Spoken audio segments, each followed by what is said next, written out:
Asanteni sana, asanteni sana. Wanajubilee hamjambo? Wanajubilee hamjambo? Hebu tusalimiane, zile zetu za zamani za hewa ndizo hizo. Asante sana, asante sana, asante sana. Jubilee oye! Jubilee oye! Kenya oye! Asanteni sana, ubarikiwe. Tafadhali ni tuketi. Asante. Asante sana. Thank you. Asante sana, nimewashukuru sana. Thank you, thank you, thank you. Asante.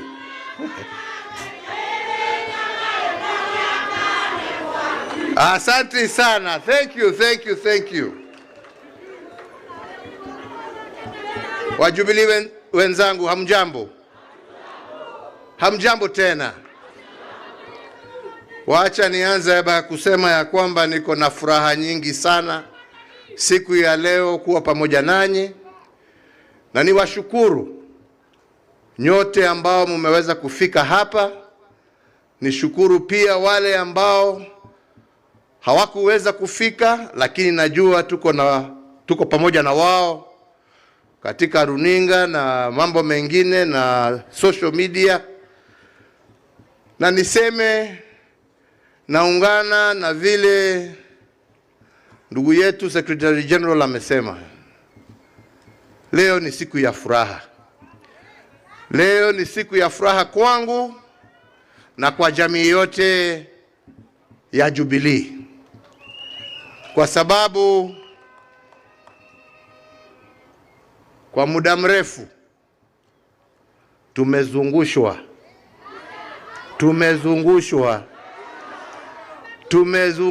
na kusumbuliwa.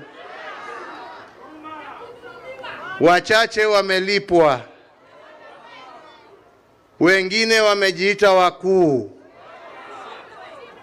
lakini hakuna mkuu kushinda Mwenyezi Mungu, na tumejiona tukiwa hapa. Kwa hivyo tumshukuru Mwenyezi Mungu. Nataka kama MC ameniingilia kidogo, wacha nisome hii yangu kidogo, kwa sababu sitaki kuwa misquoted or misrepresented. Nataka niseme yale ambaye yako katika roho yangu, na ndio tuweze tujipange na tujue kutoka hapa kwenda mbele ni barabara gani ambaye tutaelekea. Si ni hivyo? So therefore, party members and my fellow Kenyans, today marks almost 3 years, as the Secretary General has just informed us, since we last gathered here at this very same venue and held our last National Delegates Conference. This is through no fault of my own, but as a direct result of devious machinations by those who wanted to falsely and forcefully take over this party. As we meet today, I wish to take this very early opportunity to thank all those loyal party members, the many lawyers and Kenyans of goodwill who have ensured that once again we are able to meet and restart our journey forward again. Asanteni sana. Politics, as we have seen, is about many things.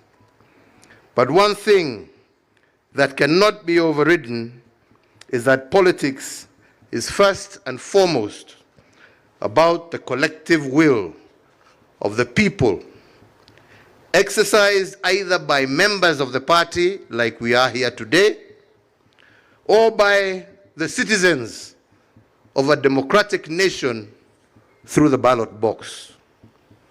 So it is my hope that from today we shall see the end of machinations and the start of a democratic process, because it is the people who will decide. Sio watu wachache kujifungia pahali ama watumwe na watu wengine, kwa sababu tunajua hata hawa ni kutumwa, walikuwa wametumwa. Ni wananchi, members wa chama ambao watachukua hatua na decision ya kutueleza mwelekeo wa chama utakuwa mgani, sio watu wachache pahali kidogo huko. So 3 years ago, at the end of a hotly contested general election, and amid an atmosphere of hostility, not only to our party, but to myself, members of my family, and members of my administration. But despite that, I stood at this same venue, ready to begin a process that should have been normal in any mature democracy.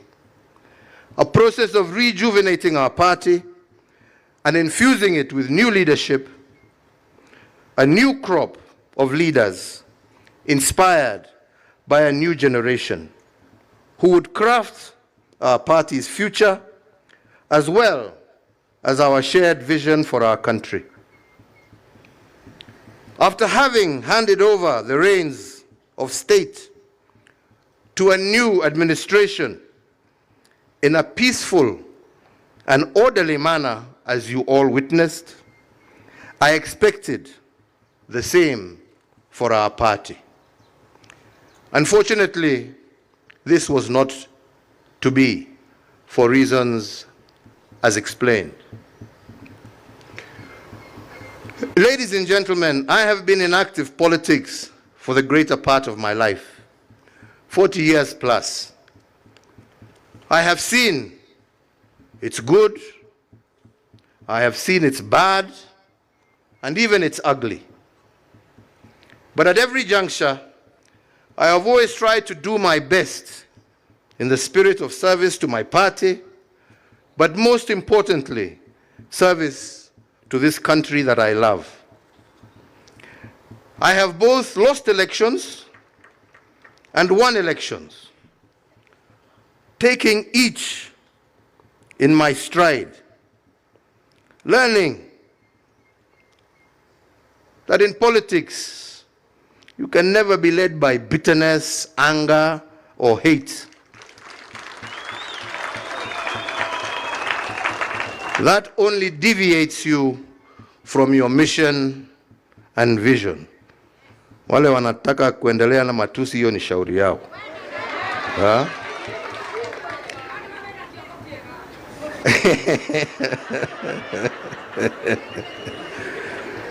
Sisi hatuna chuki na mtu, tunapenda nchi yetu. I have had my fair share of successes as well as challenges. But the truth of the matter is that none of this would have been possible if I myself, at an early age, had not been given the opportunity and support to take up various leadership positions in our country. As a party, under my administration, under my leadership, and courtesy of the Kenyan electorate, we have been a governing party for approximately 10 out of our country's 60-odd years of life since independence. Looking back, there are things we can be proud of, and admittedly, there are things that we could also have done better. As a party, we can say with pride that it was our administration that oversaw the implementation of a new constitutional order, and we did so within the stipulated timelines. As a party, we can say that we left behind a more connected country than we found it. We doubled the number of tarred roads, increased electricity connections from 35% of our population that we found to over 70%. We began the process of modifying dilapidated colonial infrastructure with the introduction of the SGR, the development of Lamu Port, the revival of Kisumu Port, amongst many others.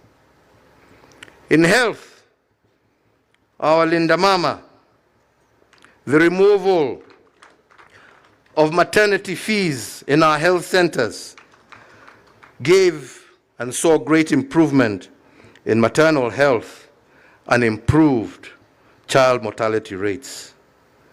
Our management equipment services saw medical equipment such as dialysis machines, scanning machines, laboratories, and other equipment become available to distant corners of our country, with counties like Mandera being able to carry out cesarean sections and other such operations for the first time since independence.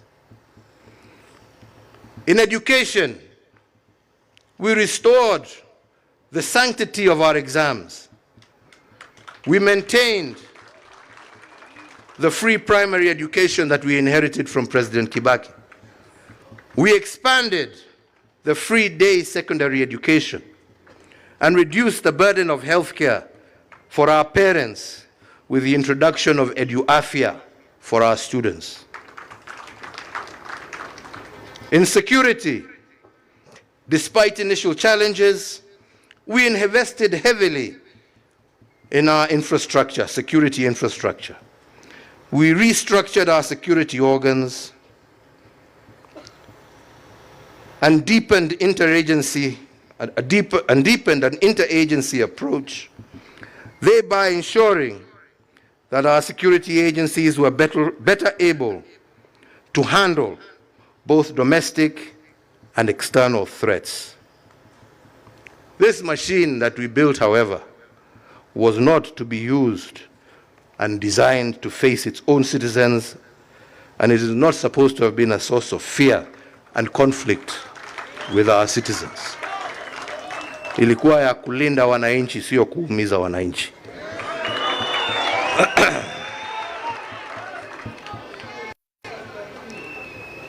We worked as a party to bring greater cohesion in our social construct, to reduce ethnic tensions and address both social and regional equalities. This noble effort, unfortunately, was used against us in the last campaigns, it being called an attempt to erode democracy. I wonder what they call theirs today. I can go on and on, but that is for another time. Equally, my friends, it is true to say that we also face challenges, key among them being our war against corruption in government that was less than successful. Our intergovernment relations also left much to be desired, a case in point being the uneasy relationship with the judiciary over the appointment of judges. To my mind, the framers of our Constitution intended that the different arms of government will be simultaneously independent, but always interdependent, for the common good of our people and nation. It was never our intention to deny them their independence or to interfere with their operations. All of this and more But as I have said, this is a story for another day. So therefore now, we need to ask ourselves, where are we and where do we want to go? Ladies and gentlemen, over the years as a leader, some things have become apparent and clear to me. That you succeed by looking at past successes, injecting new ideas, and improving upon them.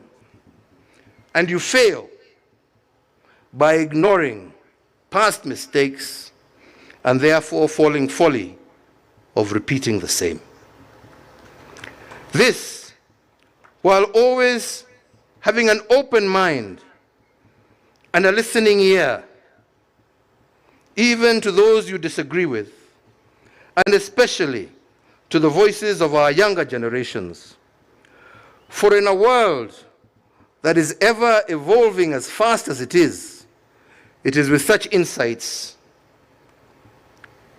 that it is then that such insights become crucial for true transformation to occur. A balance of all this is what makes a stable and pragmatic nation, one that is filled with hope and not despair, a nation at peace with itself, and one that is able to transist with ease from one generation to the next. In the last general election, I endeavored to pass this message. Unfortunately, it fell on deaf ears and was lost in the noise of insults, character assassinations, myths and stories of dynasties and hustlers, and so on. Yeah? Today, many of the gains we had in the past have been eroded. Linda Mama and others replaced by new, untried, untested schemes. And while we wait for these experiments to work, Kenyans suffer and our progress is retarded.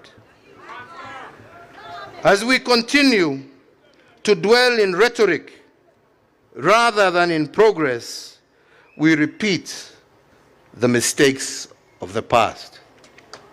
Indeed, today, some of the truths we spoke of yesterday have become the reality check of today, while some of the myths and falsehoods have become the nightmare that many are living. So again, why are we here today? Ladies and gentlemen, the past can inform us, but the present can shape the future.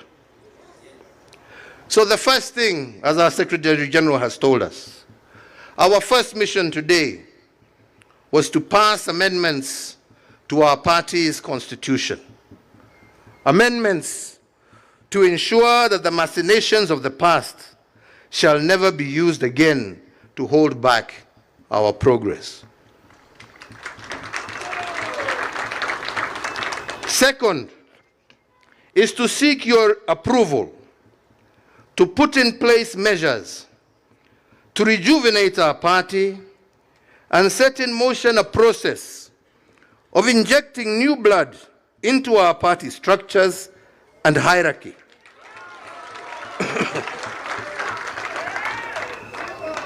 Men and women, especially the young, and when I say the young, I am not just saying young in body. We also want young in mind and spirit.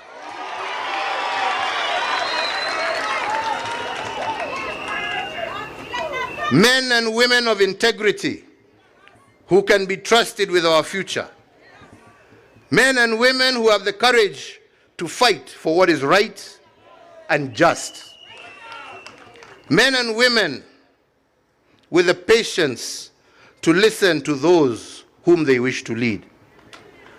Men and women with compassion for their fellow citizens. Men and women of wisdom, not pride. Men and women who know as human beings they can make mistakes, but stand ready to correct them. I have watched quietly the ongoings of the recent past and greatly admired the tribeless, steadfast courage of today's generations. A generation that knows what it wants and is determined to achieve it, whatever the cost. It is my hope today that as some of us give way, that those same young ones, with the same energy, conviction, and patriotism that we saw in the streets, you will be able to use them to transform the structures of our party. And ultimately, you yourselves enter the corridors of power and high office and take charge of your own destiny. You know what you want. It is not for me to tell you. You know what you want. You have the energy to get it. And time is on your side. Musibaki nyuma.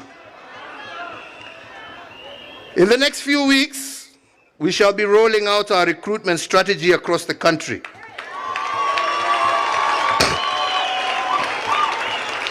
Across generations and gender.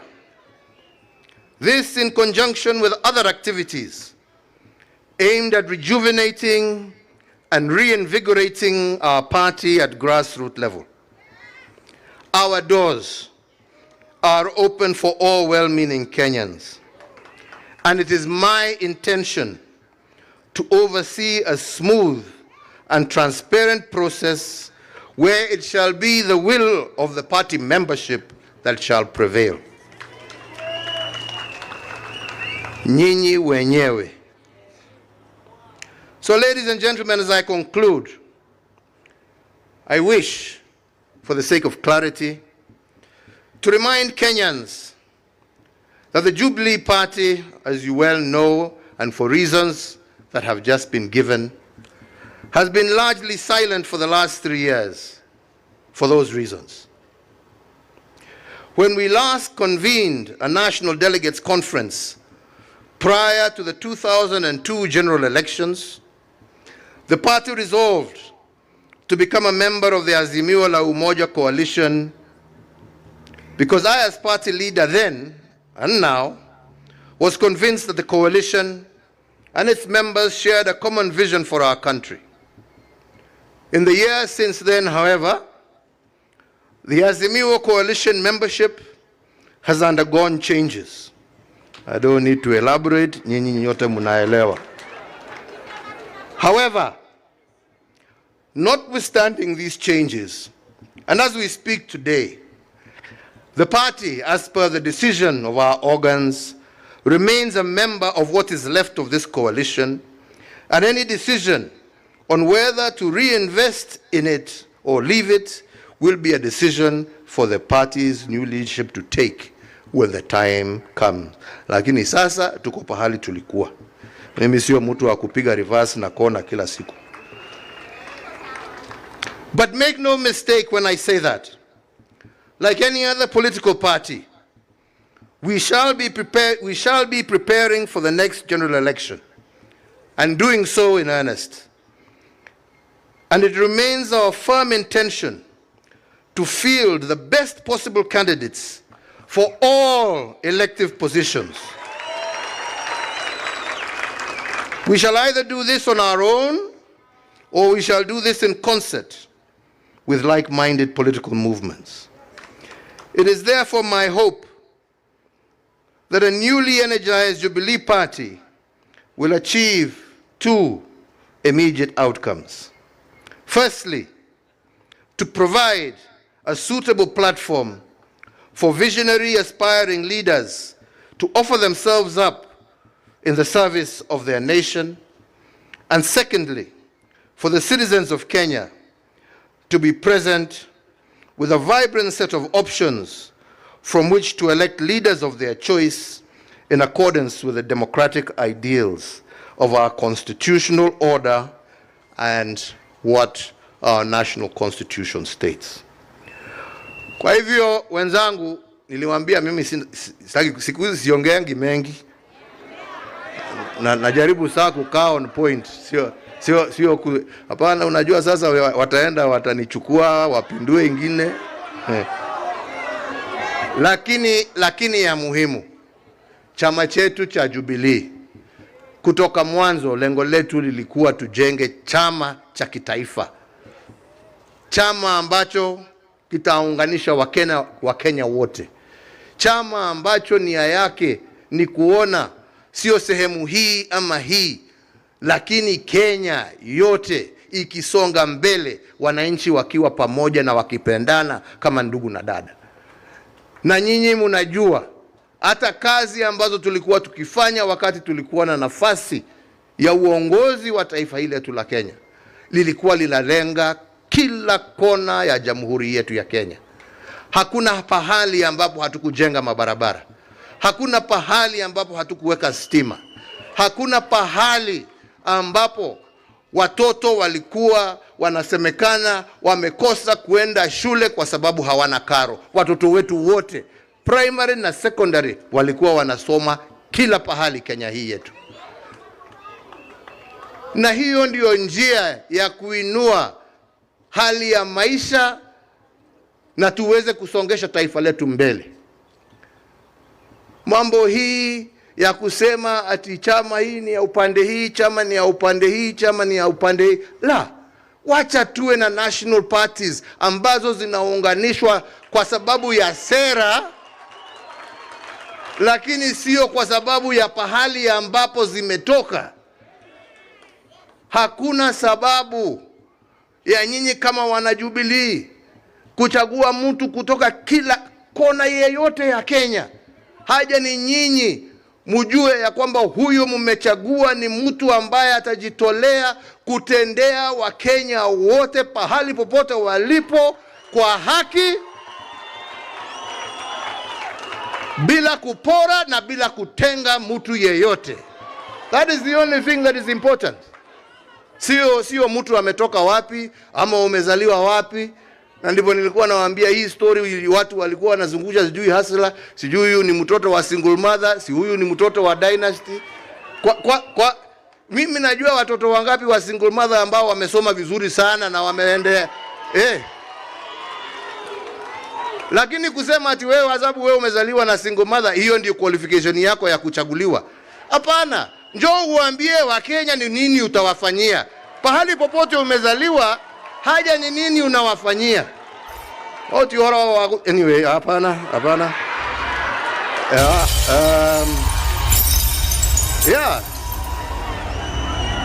Kila mtoto, uwe umezaliwa kwa nyumba ya matope, uwe umezaliwa kwa nyumba ya dhahabu, kila mtu ako na nafasi ya kuongoza taifa hili letu la Kenya. Haja ni apatiwe nafasi. Na tunataka sisi iwe chama chetu cha Jubilee ndicho chitapatia Wakenya wote bila kubagua nafasi ya uongozi katika taifa letu la Kenya. Na hiyo ndio lengo letu. Na hiyo ndio nimesema, na nitahakikisha mimi nimesimamia hiyo process mpaka mwisho. Na ndio zile shida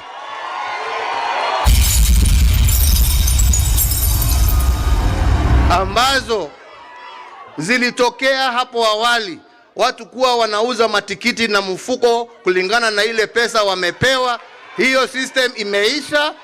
Transparency itakuweko in all the processes that we shall follow. Na mtu kama ni kiti unataka, wenye viti ni hawa, waongeleshe na uwaongeleshe vizuri. Ama ni namna gani? Tumekubaliana wenzangu? Na mimi nitajitolea sasa, kwa sababu tumesema tunataka kuanzisha recruitment drive, kuanza kuzunguka mashinani kila area, tupatane na nyinyi, tuongee pamoja na nyinyi.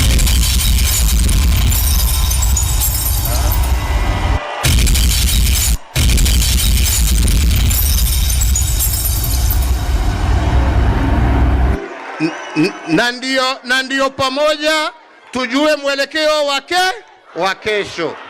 Tumekubaliana wenzangu? Sisi tuwe watu wa amani. Sisi tusiwe watu wa kuchafua na maneno ambaye hayastahili.